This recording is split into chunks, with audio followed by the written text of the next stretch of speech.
Hola, soy el profesor Gerardo Daniel Peña y espero que este video te pueda servir un poco. Reacción redox. Esta clase de reacciones químicas están presentes en varias situaciones.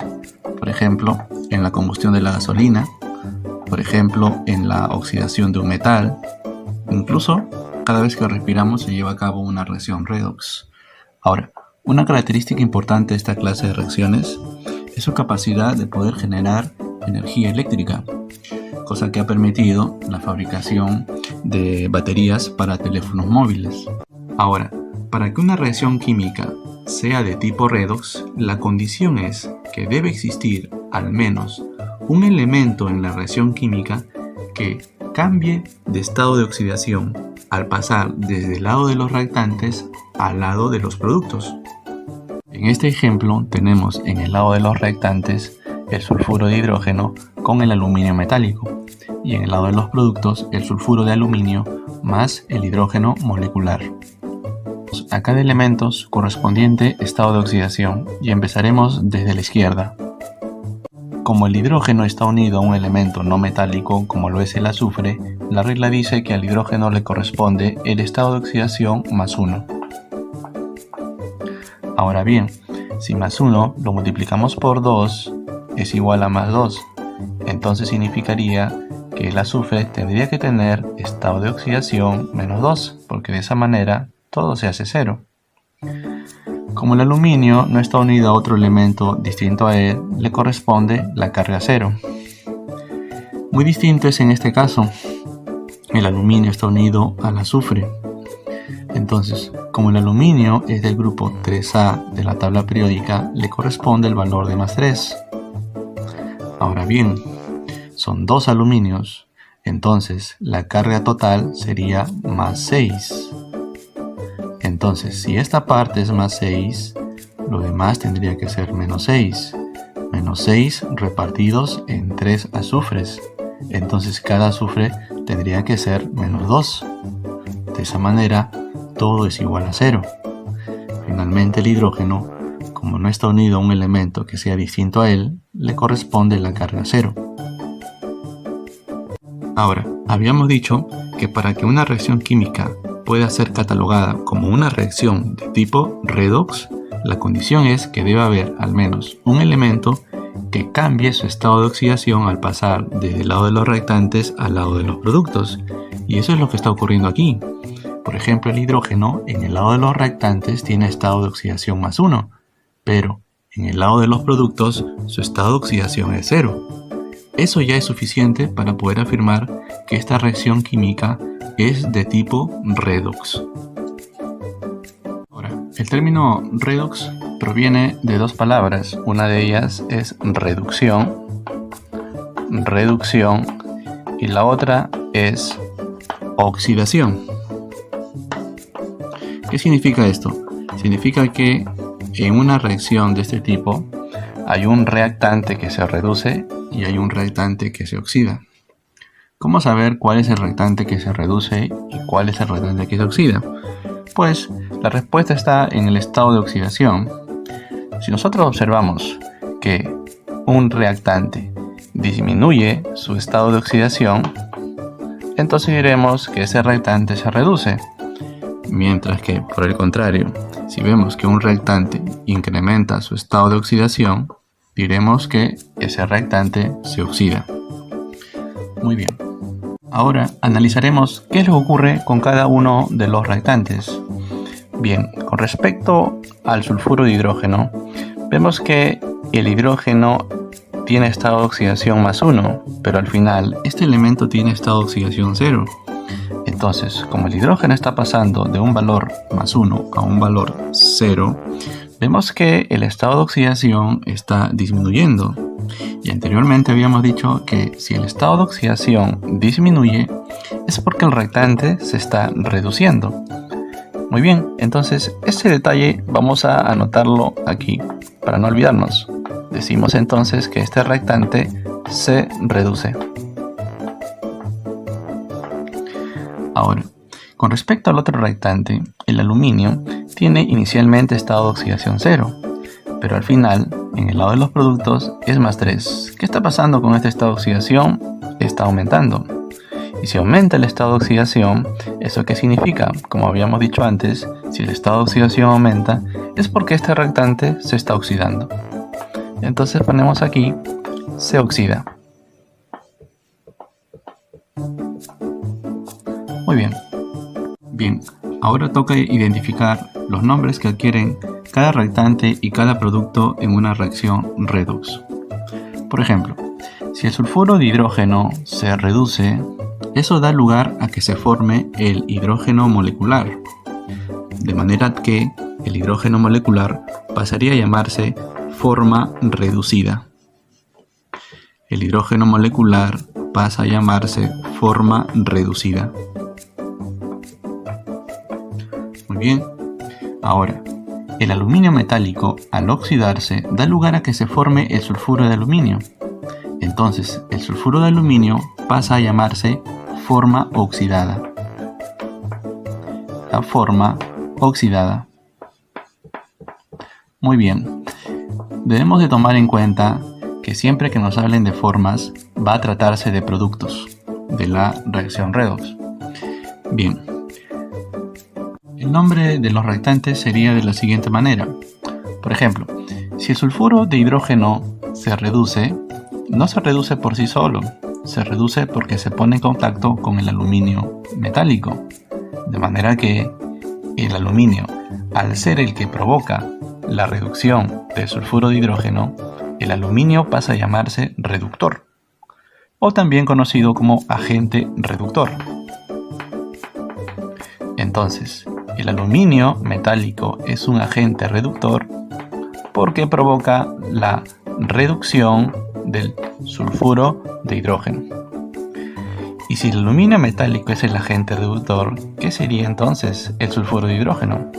Pues sería el agente oxidante, automáticamente. Agente oxidante. ¿Y eso por qué? Porque es el sulfuro de hidrógeno quien va a provocar que el aluminio metálico se pueda oxidar. De ahí su nombre de sulfuro de hidrógeno, agente oxidante. Un error que se suele cometer es pensar, por ejemplo, que el agente oxidante se va a oxidar, lo cual es incorrecto. O pensar que el agente reductor se va a reducir, lo cual también es incorrecto.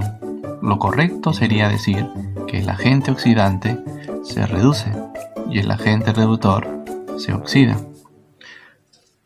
En toda reacción redox hay un agente oxidante y un agente reductor. Un ejemplo, tenemos por aquí un metal, es el hierro, metal del que están hechos los clavos, y por aquí tenemos el terror de los metales, el oxígeno molecular, que es el que está presente en el aire y además es el que respiramos. Cuando este metal está al aire libre, se oxida. Y si se oxida, es porque este metal es el agente reductor. Recuerda, el agente reductor es el que se oxida. Pero si este metal se oxida, es debido al oxígeno molecular que está presente en el aire. Como el oxígeno molecular es el que impulsa la oxidación del hierro, el oxígeno molecular es el agente oxidante. Todo agente oxidante tiene como característica ganar electrones. El agente oxidante gana electrones. El agente oxidante gana electrones. Por el contrario, todo agente reductor tiene como característica perder electrones. El agente reductor pierde electrones. Ahora bien, la cantidad de electrones que gana el agente oxidante es igual a la cantidad de electrones que pierde el agente reductor. Y esto es porque los electrones se están transfiriendo desde el agente reductor hacia el agente oxidante. Y la cantidad de electrones que se transfiere depende de las cantidades que se consume tanto del agente oxidante como del agente reductor, lo que implica que si queremos hallar la cantidad de electrones transferidos, debemos balancear la ecuación química. Aquí tenemos una ecuación química y el objetivo será hallar el número de electrones transferidos. Entonces debemos iniciar balanceando a la ecuación química. Para ello existen diversos métodos. Por ejemplo, está el método del tanteo, está el método redox, está también el método Young-Electron. Sin embargo, como se trata de una ecuación relativamente sencilla, podemos usar el método del tanteo. Como en el lado de los reactantes tengo 2 átomos de hierro, voy a probar colocando primero aquí un 2. También observo que hay un átomo de carbono en el lado de los reactantes, pero también en el lado de los productos. En el lado de los reactantes cuento con 4 átomos de oxígeno, pero en el lado de los productos solamente 2. Obligaría a colocar aquí 3. 3 oxígenos y 3 oxígenos son 6. Entonces tendría que colocar delante 3 también para que 3 por 2 sean 6 oxígenos. Y con eso el carbono también está balanceado. El hierro igualmente. Ahora procedemos a otorgar a cada elemento su estado de oxidación. El oxígeno posee estado de oxidación -2, de manera que para que todo sea 0, el hierro tendría que tener estado de oxidación +3. Si aquí el oxígeno es -2, el carbono sería +2.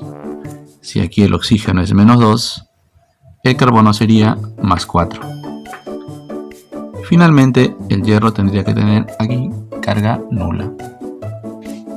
Se observa que el estado de oxidación del hierro pasa de +3 a 0, lo que significa que está disminuyendo. Por ende, este reactante se está reduciendo, y si se reduce, vendría a ser el agente oxidante. Además, el estado de oxidación del carbono está pasando de +2 a +4, lo que significa que se está incrementando. Y si se incrementa, significa que este reactante se está oxidando. Y si se oxida, es el agente reductor. Para determinar la cantidad de electrones transferidos, tengo dos opciones. O bien trabajar con el agente oxidante, o bien trabajar con el agente reductor. Ahora, vamos a elegir al agente oxidante. Como el agente oxidante gana electrones, debemos descartar al oxígeno, porque el que gana electrones es el hierro. La cantidad de electrones que gana el hierro se determina restando el estado de oxidación inicial menos el estado de oxidación final, y ese resultado es igual a +3. Esto significa que cada átomo de hierro gana 3 electrones, pero la cantidad total de átomos de hierro es igual a 2, por lo que la cantidad de electrones que se gana en total debería ser el doble. Entonces, por 2. Eso sería 6 electrones. Entonces, el agente oxidante está ganando 6 electrones en total. Podemos decir que si el agente oxidante ganó 6 electrones, es porque el agente reductor perdió 6 electrones, siendo 6 entonces la cantidad de electrones que se transfiere en esta reacción redox. La otra opción era elegir al agente reductor. Entonces, como el agente reductor pierde electrones, debemos descartar al oxígeno, ya que el que pierde electrones es el carbono. La cantidad de electrones que pierde el carbono la hallamos restando el estado de oxidación inicial menos el estado de oxidación final. Ese resultado es igual a -2. Entonces, -2.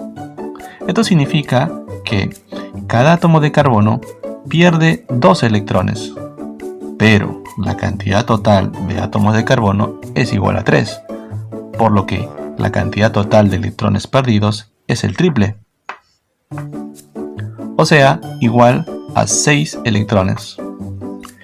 Y si el agente reductor pierde 6 electrones, el agente oxidante gana 6 electrones. Y 6 es la cantidad de electrones transferidos en esta reacción redox. Espero que este video te haya servido un poco, así que nos vemos hasta la próxima.